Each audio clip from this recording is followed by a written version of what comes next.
नमस्कार, बहुत स्वागत आपका। आप देख रहे हैं आपका प्रोग्राम कहानी कुर्सी की। मैं हूं सौरभ शर्मा, आपके साथ हर्षवर्धन त्रिपाठी जी, विजय Trivedi ji, commodore S bell, Sameer चौगांवकर साहब, आपके रोज के 4 मेहमान हमारे साथ हैं। बहुत स्वागत है आप सभी का।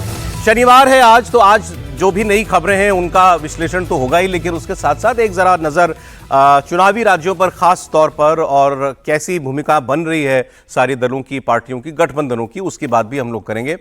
बिहार से है खबर अच्छी, अच्छी का मतलब बिहार से खबरें ज्यादा हैं, तो ज्यादा होती तो हमारे लिए अच्छी बात है। महाराष्ट्र से काफी खबरें हैं।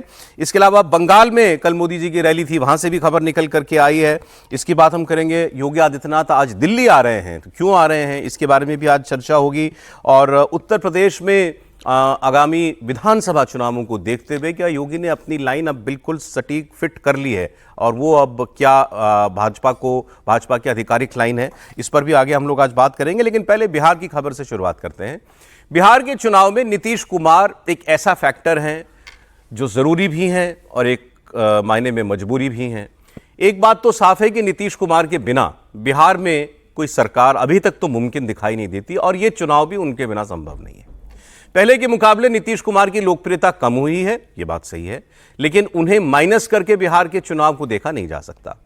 अब यही वजह है कि चाहे प्रशांत किशोर की सभाओं में भीड़ बढ़ रही हो या तेजस्वी यादव पूरा जोर लगा रहे हो, कांग्रेस पार्टी अपनी खोई हुई जमीन को बचाने की जद्दोजहद कर रही हो, बिहार के चुनाव की धुरी अभी भी अगर कोई है तो वो नीतीश कुमार ही है। हालांकि इस बार एनडीए के सामने बहुत सारी चुनौतियां हैं। बीजेपी को नीतीश कुमार के साथ जाने का एक नुकसान भी हो सकता है। चिराग पासवान कुछ ऐसे इशारे कर रहे हैं कि क्या वो अपना अलग रास्ता भी देख सकते हैं, इसकी बात भी होगी। जीतन राम मांझी, उपेंद्र कुशवाहा जैसे नेताओं के सामने खुद को साबित करने की चुनौती है। अब अगर कल प्रधानमंत्री मोदी की बिहार की रैली की बात करें तो नीतीश का जरूरी या मजबूरी होना, ये उस रैली में तस्वीरें आप देखेंगे तो उससे भी बड़ा साफ साफ दिखाई दिया। प्रधानमंत्री नरेंद्र मोदी ने 33 मिनट का भाषण दिया और इसमें 7 बार उन्होंने नीतीश कुमार का नाम लिया। आप बीजेपी का नाम कितनी बार लिया जानते हैं? 2 बार। एनडीए का नाम भी उन्होंने 9 बार लिया। मतलब नीतीश कुमार और एनडीए, यहां पर इन्हीं पर ज्यादा जोर प्रधानमंत्री के भाषण में था। बीजेपी अकेले पार्टी के तौर पर प्रधानमंत्री ने कल ऐसी भावना प्रस्तुत नहीं की कि हम ही हम हैं। उनको मालूम है कि नीतीश कुमार को साथ में लेकर चलना क्यों जरूरी है। फिर नीतीश कुमार जब बोलने के लिए खड़े हुए तो नीतीश कुमार ने अपने भाषण की शुरुआत से लेकर अंत तक मोदी जी की तारीफ ही तारीफ की। अंत में तो बल्कि उन्होंने खड़े होकर के उन्होंने आग्रह किया, सामने जितने लोग थे, खड़े हो जाओ, सब लोग खड़े हो जाओ, खड़े होकर धन्यवाद दो प्रधानमंत्री जी का। अच्छा, पूरा पंडाल खड़ा भी हो गया, मोदी जी भी खड़े हो गए, मोदी जी ने जनता को नमस्कार किया। प्रधानमंत्री मोदी ने नीतीश कुमार जी को संबोधित कैसे किया? आपको याद है, एक सभा में उन्होंने कुछ वक्त पहले कहा था, बिहार के लाडले मुख्यमंत्री। कल उन्होंने कहा मेरे मित्र नीतीश कुमार। तो प्रधानमंत्री नीतीश कुमार के साथ अपनी नज़दीकियों को, अपनी केमिस्ट्री को, या यूं कहिए कि बिहार की सरकार में उनके होने को वो बार बार एक तरीके से अंडरलाइन करते हैं। अब मैं आपको मोदी जी की भी बात सुनाता हूं और नीतीश कुमार की भी बात सुनाता हूं, और उसके बाद हम लोग बात करेंगे कि प्रधानमंत्री ने कल जिस तरीके से नीतीश कुमार का कॉन्फिडेंस बढ़ाया, या नीतीश कुमार ने जिस तरीके से प्रधानमंत्री की तारीफें की, इसका क्या मतलब है। प्रदेश के लोकप्रिय मुख्यमंत्री नीतीश कुमार जी, नीतीश जी की सरकार से ये लोग बदला ले रहे थे। मेरे मित्र नीतीश जी की सरकार ने, और अभी घोषणा भी कर रहे थे, नीतीश जी की सरकार ने यहां लाखों युवाओं को पूरी पारदर्शिता के साथ सरकार में नियुक्ति भी दी है।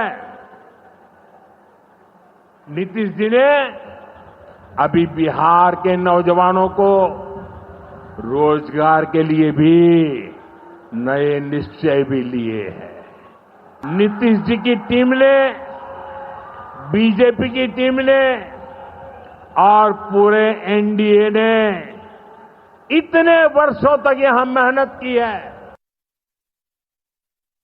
कितना बड़ा अच्छा काम होगा, जो भी जो कर रहे हैं, इससे चलते आयोजन बिहार में जो हुआ है वो गौरव की बात है।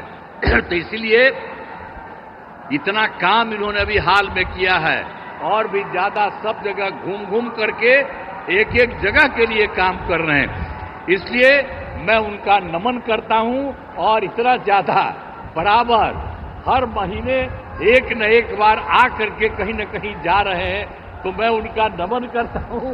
बहुत अच्छा काम वो कर रहे हैं और आज भी आपके बीच में आए हैं। सब लोगों का मैं नमन करता हूं और आप जान लीजिए कि कितना ज्यादा काम ये कर रहे हैं, तो ये बहुत बात है। इसके लिए आप सब लोग एक बार खड़ा होकर के उनका नमन करिए। खड़ा हो, सब खड़ा होकर के उनका नमन करो। तो इसीलिए बहुत अच्छा आपने काम किया। अब बहुत बहुत बधाई आपको, बहुत बहुत धन्यवाद। खैर, लेकिन अब इसी पर हम लोगों को आज चर्चा करनी। बताइए त्रिपाठी जी, मोदी जी ने बार बार नीतीश सरकार कहा और नीतीश जी ने बार बार कहा बहुत बढ़िया काम कर रहे हैं, बहुत बढ़िया काम कर रहे हैं, आपको नमन, क्या बताते हैं? एक तो ये कि मतलब आपने शुरू में नीतीश जी को सुना दिया तो देखिए मेरा तो खून बढ़ गया, बहुत आनंद आया देख के। मतलब राजनीतिक तौर पर ऐसे भाषण तो कम ही देखने को सुनने को मिलते हैं। इतना काम किया, वहाँ गए, सब जगह जा रहे हैं, कर रहे हैं, इसीलिए कुछ भी डेफिनेट नीतीश जी की बातचीत में आपको कभी नहीं मिलेगा। ये लक्षण होते हैं जब आप कोई चीज स्पेसिफिक नहीं बात कर रहे होते हैं। मतलब वो जो बोल रहे हैं वो कुछ कह रहे हैं, वो बस मोदी जी की प्रशंसा उनको करना है। राजनीतिक गठजोड़ के लिहाज से देखें तो बड़ा शानदार है, भारतीय जनता पार्टी के लिहाज से देखें तो अति उत्तम है। लेकिन सवाल यह है कि ये जो बहुत शानदार अति उत्तम है, और मुझे ऐसा दिखता है, मेरा ऐसा मानना है कि अभी जो स्थितियां हैं उसमें एनडीए गठजोड़ और जो महागठबंधन है उसमें बहुत कांटे की लड़ाई है, लेकिन एनडीए का पलड़ा भारी है। और मैं उसको कई बार कह चुका हूं कि वो 32% पर रुके हुए हैं, उनके विरोधी बहुत हैं, इनके विरोधी बहुत नहीं। अगर मुसलमान छोड़ दें तो इस वाले गठजोड़ का कोई पक्का वाला विरोधी नहीं, कोई भी पाला बदल सकता है। और प्रधानमंत्री नरेंद्र मोदी जब जाते हैं इनका वाला पाला एनडीए का, एनडीए वाले कहीं भी जा सकते हैं। एनडीए का पाला एनडीए के लिए है कि उनके पास संभावनाएं बहुत हैं। ओके, तेजस्वी जी ने जो, और संभावनाएं तेजस्वी जी के पास भी बहुत थी। हम लोग पिछले 1.5-2 सालों से तो उनके बारे में जो बात कर रहे थे उसमें लग रहा था, लेकिन पिछले 6 महीने में अब पता नहीं वो हड़बड़ी में आ गए या लालू जी का प्रभाव बहुत ज्यादा हो, जो भी वजह हो, वो अब दिखने लगा है कि उन्होंने अपने उन विरोधियों को जो थोड़ा भूल रहे थे, जिनको लग रहा था कि नहीं ये नौजवान है, ये ठीक है, चाहे जो आप कहिए, लेकिन ये आगे बढ़ा सकता है बिहार को, ये वो वाला जो लाठी वाला तंत्र था उससे बाहर निकल के आया है, वो शायद गड़बड़ हो गया। और मेरा यह मानना है कि जब ऐसा शानदार गठजोड़ दिखता है तो फिर वर्कर को कोई दिक्कत नहीं। हम आप ये चर्चा कर सकते हैं, जैसे पॉलिटिकली हम कहेंगे कि भाई नीतीश जी मुख्यमंत्री रहने लायक नहीं है, हम बार बार कहते हैं, फिर कहेंगे, लेकिन जो वर्कर है उसको लगता है हमारा नेता उनका नेता वो एक साथ चल रहा है, एकदम कोई लड़ाई नहीं है, कोई एक दूसरे की टांग खिंचाई नहीं है। तो मुझे बहुत सॉलिड ये कॉम्बिनेशन दिखता है, बहुत अच्छे से काम करता हुआ दिखता है। और जो वो डेवलपमेंट वाला जो उनका एक कहें कि जो थीम होती है वो बहुत मजबूत है, फाउंडेशन बड़ी स्ट्रांग है। आपको भी ऐसा लगा क्या कि जितने सवाल नीतीश कुमार जी की सेहत पर या वो कितने इफेक्टिव रह गए हैं या कितना ध्यान दे पा रहे हैं, उठ रहे थे इन बातों को, कल प्रधानमंत्री ने जिस तरीके से उनसे उनका जिक्र किया, मेरे मित्र हैं, बार बार नीतीश सरकार ने ऐसा काम किया, इससे थोड़ा उनका स्टॉक अप करने की कोशिश की है क्या? नहीं, स्टॉक अप तो करेंगे ही, साथी है तो उसको बढ़ाना होता है। लेकिन मेरा इसमें बड़ा सीधा सा मानना है कि जब नरेंद्र मोदी जी, अमित शाह जी किसी को मेरे मित्र कहते हैं तो उसको लेवल अप ही करना होता है, ये तय होता है। मतलब इसमें कोई भ्रम मत मानिए, वो लेवल अप होगा, यानी मुख्यमंत्री की कुर्सी से ऊपर वो रहेंगे, अब ये तय। मेरे मित्र खट्टर जी स्कूटर पे बैठ के हम एक साथ घूमते थे, खट्टर जी देखिए आज केंद्र में मंत्री हैं, कितना शानदार है। मेरे मित्र शिवराज चौहान थे, देखिए मुख्यमंत्री की कुर्सी से आके आज यहां मंत्री हैं, कृषि मंत्री हैं। और ऐसे ढेर सारे मेरे मित्र रहे हैं जो, और मैं मित्र कह दिया, मतलब असम याद दिला दूं, सर्बानंद सोनोवाल, वो भी मेरे मित्र हुए थे और वो यहां आए थे। तो यानी भूमिका बढ़ने वाली है। तो गजब बात कह रहे हैं। तो मतलब मित्र कह दिया, मतलब अब मुख्यमंत्री से अब एलिवेट होकर सेंटर में आएंगे। मित्र कहां रहता है? मित्र दूरी पर नहीं रहता है, मित्र नजदीक रहता है, साथ रहता है। तो मोदी जी के साथ रहेंगे। तो अब पटना में उनकी भूमिका, मतलब ये मेरा अपना विचार है, हो सकता है कि एकदम मैं गलत हूं, लेकिन मेरा अपना विचार है कि मित्र की भूमिका नजदीक है। भाई इनको लग रहा है मोदी जी ने मित्र कहा, मतलब नीतीश जी का मुख्यमंत्री के तौर पर अब यह आखिरी 4 महीना बाकी है। निश्चित रूप से उसमें से हर्षवर्धन जी ने 1-2 नाम और छोड़ दिए मित्र के रूप में, मैं उनका भी जिक्र कर देता हूं। येदियुरप्पा को भी प्रधानमंत्री मोदी ने जब मुख्यमंत्री बनाया था तो कहा था मेरे मित्र को मुख्यमंत्री बनने की बधाई। कुछ दिनों बाद फिर वहां से उनका इस्तीफा हो गया, मुंबई जी वहां मुख्यमंत्री बन गए, वो पार्लियामेंट्री बोर्ड के अंदर आ गए। तो मुझे लग रहा है कि अभी नीतीश कुमार का कल प्रधानमंत्री ने बहुत तारीफ की, निश्चित रूप से इसमें कोई दो राय नहीं है। लेकिन प्रधानमंत्री मोदी और भारतीय जनता पार्टी इस बात को जानती है कि बिहार में बिना नीतीश के आप सरकार बनाने की स्थिति में नहीं हो। नीतीश कुमार का जो अगर आप लोकसभा में देखेंगे तो 18-18.5% का वोट बैंक रहा है। 2020 का अगर चुनाव देखेंगे तो 15.5% का वोट बैंक है। और नीतीश कुमार का अपना एक वोट बैंक है। वो कितने भी बीमार लगे, वो कितने भी राजनीतिक रूप से कमजोर हो जाए, उनका एक अपना मजबूत वोट बैंक उन्होंने बना के रखा है, जिसमें एक महिलाओं का एक बड़ा वर्ग है, अति पिछड़े हैं, उनके पास उनकी खुद की जो जाति है उस जाति के उनके साथ वोट बैंक जुड़ा हुआ है। तो मुझे ऐसा लग रहा है कि नीतीश कुमार बिहार की राजनीति में कमजोर जरूर हुए, लेकिन सत्ता उन्हीं के साथ जाएगी जिसके साथ नीतीश कुमार रहेंगे। बिना नीतीश कुमार कोई सत्ता बनाने की स्थिति में नहीं है। तो मुझे लग रहा है कि नीतीश कुमार फिलहाल जरूरी है। और अभी तो प्रधानमंत्री मोदी की कोई वैसे राजनीतिक रैली नहीं थी, जिससे चुनाव की जब घोषणा हो जाती है, अधिसूचना जारी हो जाती है, उसके बाद जब खुलकर मैदान में आरोप प्रत्यारोप लगते हैं, चुनाव प्रचार होता है, सीटों का डिस्ट्रीब्यूशन होता है, गठबंधन में सीटों का बंटवारा होता है, घोषणा पत्र आता है, तो उसके लिए भी समय लगेगा। लेकिन मुझे लग रहा है कि ये सीधा सीधा संकेत है जो प्रधानमंत्री मोदी का कल का भाषण रहा है, नीतीश कुमार जिस तरीके से भाषण दे रहे हैं। अब देखिए, पहले नीतीश कुमार और प्रधानमंत्री मोदी जब बिहार में भाषण देते तो नीतीश कुमार के एक भाषण का एक अलग लेवल हुआ करता था। आज देखिए, कल उनके भाषण में ऐसा कुछ भी नहीं था। बस गनीमत यह है कि उन्होंने कल मोदी जी के पैर नहीं छुए, नहीं तो वो अक्सर जिस तरीके से व्यवहार करते हैं कि भाई बैठे हैं तो बैठे बैठे पैर छू लेते हैं, तो इस स्तर पर वो नहीं गए। मुझे लग रहा है कि अब भारतीय जनता पार्टी भी इस बात को जानती है कि नीतीश को चुनाव तक साथ में रखना है, नीतीश का वोट बैंक है, और भारतीय जनता पार्टी ये कोशिश करेगी कि माइनस नीतीश एनडीए के बाकी सहयोगी दलों के साथ बहुमत बनाने की स्थिति में आ जाए, फिर अपना मुख्यमंत्री बनाए। नीतीश का क्या करना है ये पार्टी चुनाव के बाद तय अरे करेगी। कल हमारे कॉफी पर कुरुक्षेत्र प्रोग्राम में शाम को आए थे जनस्वराज पार्टी के नेता पवन वर्मा जी। अच्छा, पवन वर्मा जी नीतीश कुमार के एडवाइजर भी रह चुके हैं, वाइस प्रेसिडेंट उनको भी बनाया था पीके की तरीके से, दोनों को साथ में ही निकाला था नीतीश कुमार ने पार्टी से। तो वो ये बता रहे थे कि अच्छा, बड़े सोबर आदमी है, तो वो उस तरीके से कोई राजनीतिक टिप्पणी करते नहीं है वो। लेकिन उन्होंने जब बात की नीतीश कुमार की तो उन्होंने कहा, देखिए मैंने तो बहुत नज़दीक से काम किया है और पर्सनली मैं आज भी उनको रिगार्ड करता हूँ, लेकिन ये बात सच है कि उनकी सेहत अब ठीक नहीं है और वो अब अपने कैबिनेट के सहयोगियों को पहचानते भी नहीं हैं। ये पवन वर्मा ने मुझे बताया कल। अब कितनी सच्चाई है मैं नहीं जानता, कि जो चर्चाएं चल रही हैं इसी में उन्होंने कल की और बड़ा जिक्र कर दिया। देखिए, आपने जिस तरह से इंट्रो किया था उसमें सारी बात आ गई थी, ज़रूरी भी है, मजबूरी भी है, सारी बातें। बचा कुचा जो करना था वो हर्षवर्धन जी ने कर दिया मित्र के बारे में बता के, और मित्र की पूरी हिस्ट्री बता दी प्रधानमंत्री जी के मित्रों का क्या होता है, मतलब उनका एलिवेशन होता है तो वो दिल्ली आ जाते हैं। तो वो मुझे सबसे अच्छी बात लगी कि भाई जो लापता मुख्यमंत्री थे 1 महीने से, जो क्राइम लगातार हर दिन हो रहा था, हत्याएं हो रही थी, लूट हो रही थी, तमाम तरीके की घटनाएं हो रही थी, वहाँ जब नज़र नहीं आए, कम से कम नज़र आए तो मुझे लगा हैं बिहार के मुख्यमंत्री नीतीश कुमार जी। तो ये भी एक बधाई की बात है, अच्छी बात है। हालांकि भाषण में तो उन्होंने कुछ बोला नहीं कि क्या कर रहे हैं क्या नहीं कर रहे हैं, और वो निराला और पंत मुझे याद आ रहे थे, जिस तरह से सारी चर्चा वहाँ पर हुई कि निराला पंत की तारीफ करें, पंत निराला की तारीफ करें, ये चलता था हिंदी साहित्य में। तो कल वही हो रहा था, तो वो हो रहा था वहाँ पर। मुद्दा ये साफ है कि मुख्यमंत्री जी नीतीश कुमार जी, मैं केवल इस पर जानना चाहता हूँ कि वो चुनाव तक मुख्यमंत्री रहेंगे कि नहीं रहेंगे। कितनी मजबूरी है भारतीय जनता पार्टी की कि चुनाव के बाद तो नहीं होंगे, इसके लिए फिर मैं वही कहूँगा कि लिख कर ले लो, वो तो संभावना नहीं है। मतलब वैसे राजनीति में कुछ भी हो जाए तो अलग। एक थोड़ा समय लिखवाई सर, आप लिख के देंगे तो फिर बना ही दिया जाएगा, ऐसे मत करिए सर। ये वाला चुनाव के बाद वो मुख्यमंत्री नहीं रहेंगे, ये तो लगभग सभी लोग मान रहे हैं। हाँ। केवल हमारे कार्यक्रम में शामिल कितनी मदद कर सकते हैं, बट चुनाव तक क्यों, चुनाव तक पर भी आपको शक क्यों है? नहीं, जिस तरह की कानून व्यवस्था की स्थिति बिहार में चल रही है, वो आप ये मत समझिए कि केवल नीतीश कुमार की सरकार है, वो बीजेपी की भी सरकार है। आप माने ना माने, लोगों को तो पता है ना। और वो 2/3 तो बीजेपी की सरकार है, 1/3 नीतीश कुमार जी की सरकार है कायदे से। तो लेकिन 45 दिन में नहीं, बाकी अधिसूचना जारी होने में 45 दिन मुख्यमंत्री क्या कर लेंगे, वो रहेंगे नहीं है मुख्यमंत्री और स्वास्थ्य को लेकर। लेकिन मैं कह रहा हूँ कि चुनाव तक वो रहेंगे, तो उसके बाद और तय हो जाएगा कि वो नहीं रहेंगे।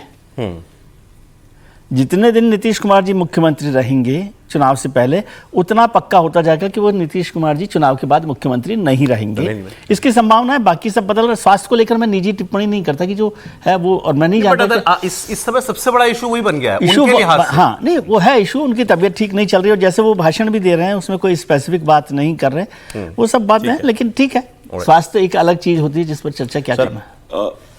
जब हम कल सर्वे की डिस्कस कर रहे थे, सी वोटर सर्वे का, हमने कहा 1% के करीब वोट कम हुआ। मैं एक और सर्वे देख रहा था, उसमें 3% वोट जो है इनका रिड्यूस हुआ है, पॉपुलर वोट। यानी कि 18.5% पहले था, अब 15.5 के आसपास वो बातचीत चल रही है। और कितना लॉ एंड ऑर्डर ने इफेक्ट किया है वो जरूर करेगा। हालांकि law and order total murders अगर हम गिने तो उतने ही होंगे जितने पिछले साल थे, लेकिन जो इस समय हाई प्रोफाइल मर्डर्स हो रहे हैं, जिस हिसाब से बेक ऑफ तरीके से हो रहे हैं, उसका साइकोलॉजिकल इंपैक्ट पब्लिक पे जरूर पड़ता है। और तीसरी चीज आती है डेवलपमेंट। इनको हमेशा से सुशासन का गुरु गिना गया है, लेकिन अगर हम देखें पिछले 4-5 साल में क्या डेवलपमेंट हुई है, तो ताज होटल एक बना है 124 रूम का पटना के अंदर, 600 करोड़ का मेदांता हॉस्पिटल बना है, पेप्सिको की 2 कंपनियां लगी हैं बेगूसराय और बक्सर में, अंबुजा सीमेंट्स का 1600 करोड़ का प्रोजेक्ट है नवादा के अंदर, और एससी सेट 2 बनाए जा रहे हैं वेस्ट चंपारण में और बक्सर में। मतलब कि कोई खास बहुत बड़ा एम्प्लॉयमेंट जनरेशन या इंडस्ट्रियलाइजेशन का प्रोसेस नहीं हुआ है बिहार के अंदर। तो इसका मतलब यह भी है कि आम जनता है वो कहीं ना कहीं इस बात से जरूर खुश नहीं है, और साथ में पलायन कम नहीं हुआ है, पलायन तो बढ़ ही रहा है, और यह रिफ्लेक्टिव है कि डेवलपमेंट उतनी अच्छी नहीं हुई। अब वोट परसेंटेज की एक आखिरी चीज मैं कहना चाहता हूं, आरजेडी का वोट परसेंटेज 23% के आसपास था, लेकिन सीटें कम थी। बीजेपी का 20% के आसपास। इनका अगर 15.5% होता है तो एनडीए को कहीं ना कहीं बहुत बड़ा नुकसान भी हो सकता है, अगर ये कोई और बदलाव नहीं लेते या फिर एलजेपी का बढ़ता नहीं है।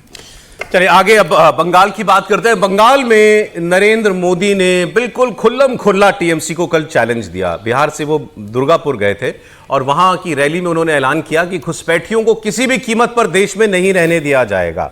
मोदी ने टीएमसी पर आरोप लगाते हुए कहा कि संवैधानिक संस्थाओं पर हमले भी बर्दाश्त नहीं होंगे। आपको याद होगा ममता बनर्जी ने चुनाव आयोग के लिए बहुत आपत्तिजनक शब्दों का इस्तेमाल किया था। इन्होंने कहा था कि हम सम्मान सबका करते हैं, लेकिन अगर चुनाव आयोग बीजेपी की दलाली करेगा तो हम बोलेंगे। घुसपैठियों का सवाल इसलिए आ गया क्योंकि ममता बनर्जी ने अभी एक मोर्चा निकाला था, इसमें उन्होंने ये आरोप लगाया बीजेपी शासित राज्यों के अंदर बांग्ला भाषी लोगों के साथ अत्याचार जो हैं वो बढ़ रहे हैं। लेकिन नरेंद्र मोदी ने कल ये कहा कि जो इस देश में आपराधिक तरीके से आया है अंदर, जो हमारा नागरिक नहीं है, कानून उसके खिलाफ काम करेगा, ये मोदी की गारंटी है। यहां टीएमसी ने अपने स्वार्थ में पश्चिम बंगाल की पहचान को भी दांव पर लगा दिया है। इसके लिए यहां घुसपैठ को बढ़ावा दिया जा रहा है, घुसपैठियों के फर्जी कागज बनाए जा रहे हैं। इसका एक पूरा इकोसिस्टम यहां डेवलप किया गया है। तुष्टीकरण के लिए टीएमसी हर हद पार कर रही है। ये देश के संविधान को, संवैधानिक संस्थाओं को भी चुनौती दे रहे हैं। टीएमसी अब उनके समर्थन में खुलकर उतर आई है। जो भारत का नागरिक नहीं है, फिर से सुन लीजिए, जो भारत का नागरिक नहीं है, जो घुसपैठ करके आया है, उसके साथ भारत के संविधान के तहत न्याय सम्मत कार्रवाई होती रहेगी। बंगाल की अस्मिता के खिलाफ होने वाली किसी भी साजिश को बीजेपी कामयाब नहीं होने देगी। ये आपको मोदी की गारंटी है। अच्छा, घुसपैठियों वाली बात कही उन्होंने बंगाल में है, लागू बिहार पे भी होती है। बिहार में भी तो इसी बात पर हंगामा है ना कि चुनाव आयोग ने कहा वही वोटर होगा जो भारत का नागरिक होगा। वही प्रधानमंत्री ने बंगाल में जाकर के कह दिया, तो मैसेज बिहार के लिए भी है। लेकिन एक और मैं आपको एक इंटरेस्टिंग बात बताता हूं। कल जो प्रधानमंत्री का भाषण हुआ, इसमें ममता बनर्जी का नाम एक बार भी नहीं था। एक जगह भी उन्होंने सीधे ममता दीदी, ममता बनर्जी ऐसा कुछ नहीं बोला। वो टीएमसी बोला उन्होंने, टीएमसी का राज में ये हो रहा है, टीएमसी के राज में विकास नहीं हुआ, लेकिन कहीं भी डायरेक्ट रेफरेंस ममता बनर्जी का ना देना। क्या बीजेपी को ये लगा है कि ममता बनर्जी को जब सीधे सीधे हम हेड ऑन टारगेट करते हैं तो उसका हमको नुकसान होता है? वो एक पर्सनैलिटी क्लैश बन जाता है, नरेंद्र मोदी वर्सेस ममता बनर्जी, और फिर वो बंगाल के लोगों के लिए फिर ममता बनर्जी उसको बंगाली अस्मिता का मुद्दा बनाकर वहां स्कोर ज्यादा करती हैं। अच्छा, आप याद कीजिए, मोदी जी बोलते थे दीदी ओ दीदी, उसको जो है बड़ा विपक्ष ने बुनाने की कोशिश की थी कि एक महिला का अपमानजनक तरीके से नाम लिया जाता है। तो क्या ये एक स्ट्रैटेजी भी है? इस पर बात करेंगे। सुनाता हूं आपको एक बयान और। बंगाल बदलाव चाहता है। बंगाल विकास चाहता है। बांग्ला परिवर्तन चाहे। बांग्ला उन्नयन चाहे। बंगाल की बदहाल स्थिति को बदला जा सकता है। बीजेपी सरकार आने के बाद कुछ ही वर्षों में पश्चिम बंगाल देश के टॉप इंडस्ट्रियल राज्यों में से एक बन सकता है। ये मेरा दृढ़ विश्वास है। पश्चिम बंगाल के पास हर शक्ति मौजूद है। बस यहां की टीएमसी सरकार बंगाल के विकास के आगे दीवार बनकर खड़ी है। जिस दिन टीएमसी सरकार की दीवार बंगाल में गिरी, उसी दिन से बंगाल विकास की नई तेजी पकड़ लेगा। त्रिपाठी जी बताइए, ममता सरकार से टीएमसी सरकार, आपको लगता है सोची समझी कोई रणनीति है इसके पीछे? नहीं, होनी चाहिए। अभी जिस तरह से पिछले 3 चुनाव और उसके बीच के पंचायत चुनाव और दूसरे जो चुनाव रहे हैं, उसमें जिस तरह से जब ममता बनर्जी का नाम आता है और ममता बनर्जी खड़ी होती हैं तो भारतीय जनता पार्टी छोटी दिखती है। वो मोदी बनाम ममता भले न हो उस तरह से, लेकिन वो ममता बनाम राज्य बीजेपी के नेता होता है तो सब बहुत बौने दिखते हैं। इसमें कोई बहुत मतलब बहस नहीं हो सकती, इसमें विवाद नहीं हो सकता है। शुभेंदु बिल्कुल जिसको कहें कि बहुत ताकतवर नेता है, सब कुछ है, लेकिन वो हैं कौन?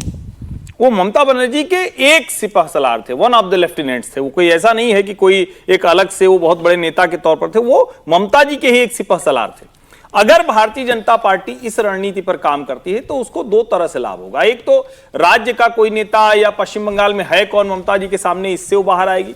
दूसरा, ममता बनर्जी को 2011 से 2026 15 वर्ष हो गए हैं। अब एक सरकार पर जब आप सीधे हमला करते हैं व्यक्ति को छोड़कर, तो सरकार के अच्छे बुरे कामों पर ज्यादा चर्चा होती है।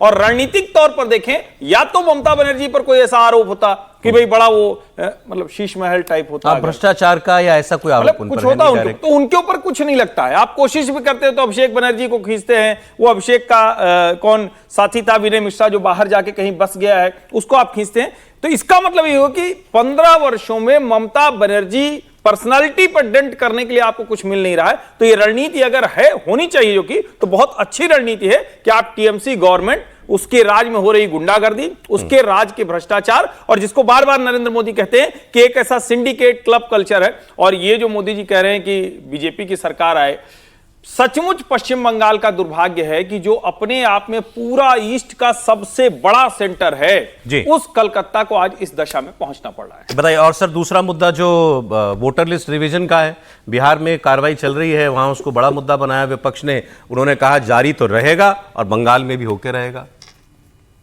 ये बात तो ठीक है, बीजेपी लगातार कह रही है, लेकिन मैं बार बार ये सवाल करता हूँ, मना किसने किया है? ये अवैध बांग्लादेशियों के खिलाफ कार्रवाई करने के लिए 11 साल में किसने मना किया है? ये कोई जवाब देता है बीजेपी में? और जब भी चुनाव होते हैं, वो बिहार में हो, वेस्ट बंगाल में हो, और अभी पिछले दिनों हमने विधानसभा चुनाव देखे थे झारखंड में, वहाँ भी घुसपैठियों का मसला था। उस घुसपैठियों के मसले का क्या हाल देखा आपने? वहाँ पर तो सबसे पावरफुल एग्रेसिव चीफ मिनिस्टर जो हेमंत बिस्वा शर्मा है, वो पूरा कैंपेन का इंचार्ज बने हुए थे। और मुझे लगता है केवल वो घुसपैठिए दामाद के कैंपेन की वजह से बीजेपी को वहाँ पर नुकसान हुआ। बिहार को आप देखिए, बिहार में बिल्कुल ट्विस्ट कर लिया बीजेपी ने। अवैध घुसपैठियों की चर्चा अभी आज से आपने भी कहा, प्रधानमंत्री जी ने नहीं की उसकी चर्चा, और जो चुनाव आयोग का रिवीजन हो रहा है उसमें भी अवैध घुसपैठियों की बात नहीं की गई है। उन्होंने कहा इतने लोग मर गए हैं, इतने लोगों का डिलीशन है, इतने लोग बाहर गए। नहीं, उन्होंने तो साफ कहा ना, जो भारत का नागरिक नहीं है उसको वोट नहीं डालने देंगे, और घुसपैठियों को वोट बैंक की तरह बढ़ावा मिल रहा है बंगाल में। बंगाल में कहा ना, बिहार में नहीं कहा ना। बिहार में अभी चुनाव हो रहे हैं ना, बंगाल में चुनाव होंगे। और मैं तो कह रहा हूँ ना, 11 साल से आप हैं, यदि कोई ऐसा हो जो जिसने कहा कि भाई अवैध घुसपैठियों को मत रोकिए, मतलब रोकिए उनके, या बाहर भेज दीजिए, उनके खिलाफ एक्शन लीजिए, वो क्यों नहीं कर रहे आप? अभी यदि किसी दिन किसी ने ये सवाल पूछा, तब क्या जवाब है इस बात का? और बिहार में तो आपके पास 20 साल से आपकी सरकार है। वेस्ट बंगाल में तो आप कह लीजिए कि ममता बनर्जी की सरकार है, वहाँ पे पोरस बॉर्डर है, वो सब भी है, लेकिन वो पोरस बॉर्डर भी आप ही के पास है। तो मुद्दा वो है। और मुझे लगता है यदि आपने फिर से बंगाल में अवैध घुसपैठियों का मामला बनाया, अब एक तो हम लोगों के थॉट प्रोसेस में है कि ममता बनर्जी जब कहती हैं बांग्ला भाषियों पर वो हो रहा है, अत्याचार होगा तो वो बर्दाश्त नहीं करेंगे, तो हम समझते हैं बांग्ला भाषी बांग्लादेशी है। ममता बनर्जी ने तो बांग्लादेश, हम नहीं समझते, ये बीजेपी वाले जवाब देते हैं, मतलब एक जनरल आरोप लगाते हैं, आरोप के तौर पे ये बात की जाती है। आप बंगाली भाषियों के लिए नहीं, लेकिन बांग्लादेशी या बांग्ला भाषियों पर एक तो वो उनकी जो सब नेशनलिज्म है ममता बनर्जी का, उसके आगे बीजेपी अभी आई नहीं पाई है, भद्रलोक के आगे वो उनके साथ मिल नहीं पाई है। और ममता ये अच्छा ही किया है कि प्रधानमंत्री जी नरेंद्र मोदी से हेड ऑन नहीं कर रहे, क्योंकि वो लड़ाई बड़ी मुश्किल है। अभी आपने ये जो बात छेड़ी ना, अभी ये बांग्लादेशी बांग्ला भाषी वाला जो विवाद चल रहा है, इसमें असम से एक बहुत रिएक्शन आया है हेमंत बिश्व शर्मा का। जो विजय जी का सवाल है, बस एक लाइन का, भाजपा के अलावा और कौन है जो इनको चिन्हित करने का कभी भी अभियान चलाता है? ठीक है, भाजपा ही अभियान चलाती है, भाजपा ही लड़ती है, और जब चिन्हित करने लगती है तो दूसरे विपक्षी दल हैं जो खड़े हो जाते हैं किसी न किसी बहाने से।